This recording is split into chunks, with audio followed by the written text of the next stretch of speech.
Good afternoon. Thank you guys for hopping on here today. I'm going to give everybody a few minutes to come on. I don't know if you were on here because you got my email or saw my post on here that we have some stuff to talk about here today. It's been a long time coming, and I want to say thank you to someone who has put this information in front of us. The last two and a half years have been really long years, and Mainers have suffered in myriad ways. And so it's time to bring light to some of that and some of the truth versus fiction that has been presented to us. And so I want to say thank you to Keep Maine Free for making this information public and bringing it to my attention. And before I start into what I have to share, if you're on, share this video. Share the video with your friends and family so that people can hop on and also be privy to what I'm about to talk about. Let me know if there's any issues with the audio, and let's get this information out there. So I will post the link to Keep Maine Free in the comments. Recently, Keep Maine Free reported that there had been a spike in COVID-19 hospitalizations across Maine. And I know we haven't been hearing anything about COVID-19 recently, right?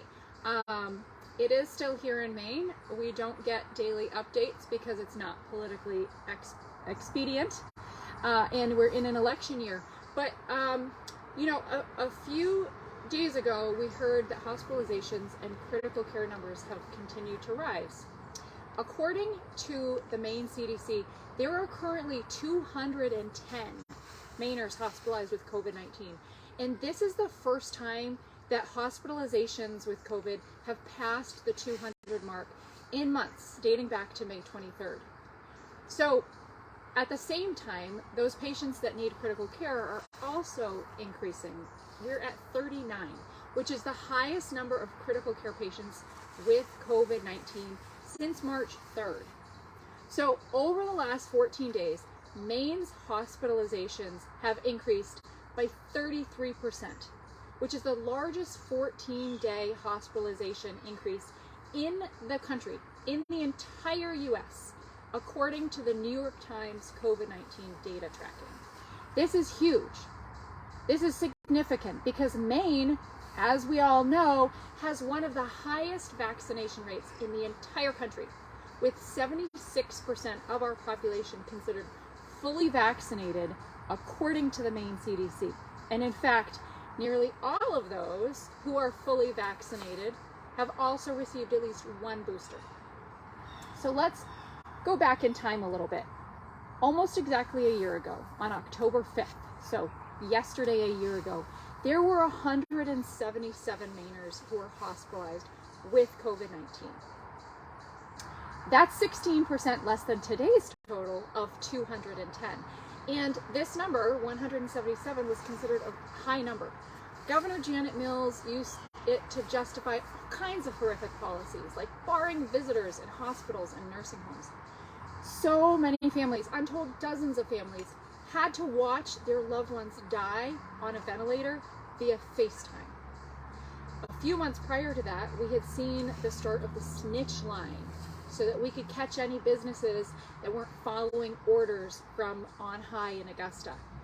But the most egregious policy may have been Governor Mills' healthcare worker vaccine mandate, which went into effect in the end of October 2021 for hundreds of nurses and medical professionals.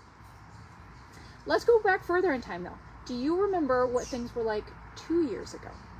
So 2 years ago, on October 5th, 2020, the state was completely frozen in fear. Schools were either in remote learning or they were offering a hybrid in-school schedule. But either way, even the youngest students were masked, they were socially distanced, and quality education was being completely withheld by Governor Mills' senseless guidelines, which were, of course, informed by Dr. Shah's orders from the US CDC. We had restaurants, churches, locally owned businesses. They were at that point reduced to 50% capacity or 100 people, whichever was lower. But I'm sure this was justified because the number of hospitalizations must have been just skyrocketing, right? I mean, we're at we're at 210 hospitalizations now, so surely our hospitalizations must have been like 500, right? Wrong. On October 5th, 2020, the Maine CDC reported that 10 Mainers were hospitalized with COVID-19 across the entire state. 10. Today, a full 24 months later, Maine's hospitals are again filled with COVID-19 patients, only this time there's no media attention. There's no masking. There are no school closures, no lockdowns. Restaurants and bars are, as they should be, wide open. And Dr. Shaw hasn't held a media briefing since February 18th, during which Maine, as a national leader in vaccine rates and the current outright leader in recent hospitalizations, acknowledged during that update that 50% of hospitalizations were fully vaccinated. In fact, 3 out of 4 hospitalizations over the last 6 months have been fully vaccinated in Maine. So given those numbers, 10 2 years ago, 177 a year ago, 210 today, we don't see Governor Mills calling for restrictions. She's not calling for masks, and she hasn't locked down the state. She isn't even holding a media briefing or pushing the new Omicron boosters. Why not?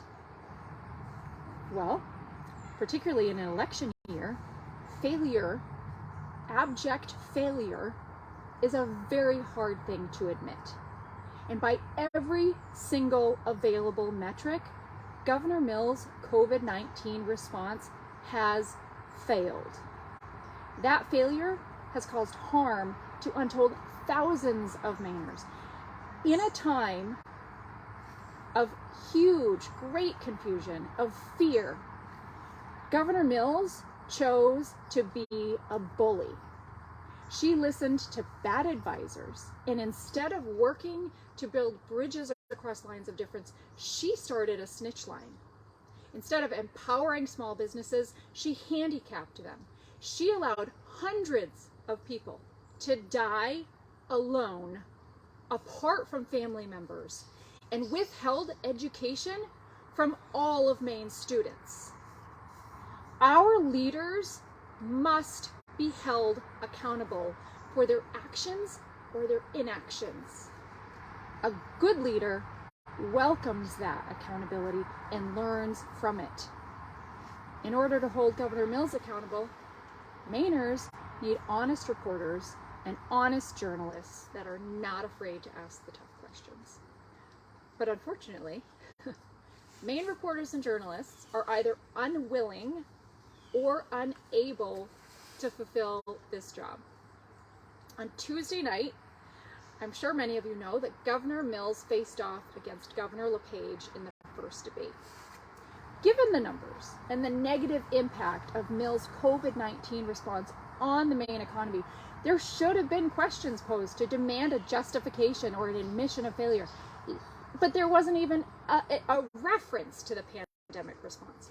There were no questions about school closures, about vaccine mandates, not even a softball question like, what would you do differently, from the 2 reporters that were there? Nothing.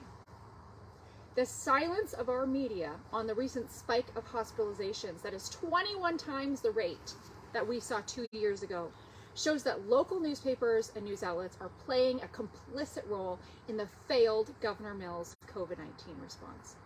With COVID-19 hospitalizations rising again, the people of Maine have no reason to have confidence or trust in Governor Janet Mills or Dr. Shaw. They have proven themselves to be poor leaders, to be bullies, and have shown themselves to be more interested in fighting against Mainers than fighting for them. This November, we cannot let Janet Mills off the hook, and the Democrat majority that embraced her policies and crushed Maine businesses and families. Not a single one of our Democrat senators or representatives stood up and said no to her policies. You aren't hearing about COVID numbers 210 hospitalizations in 2022 versus 10 hospitalizations in 2020. 2020 had 10 because, and this is the only reason, because it's an election year. And the Democrats are very busy trying to buy our state. This was never about keeping Mainers safe, because if it was, the state would be locked down right now and mask mandates would be in place. This was about control. In fact, we have one of the highest vaccination rates in the country, and our numbers are spiking. Elsewhere, you see people, you see states, you see countries repealing their vaccine mandates, but not in Maine. Not in Maine, because it's not about preventing COVID, it's about control. Just a couple weeks ago, 100% of our COVID deaths were fully vaccinated.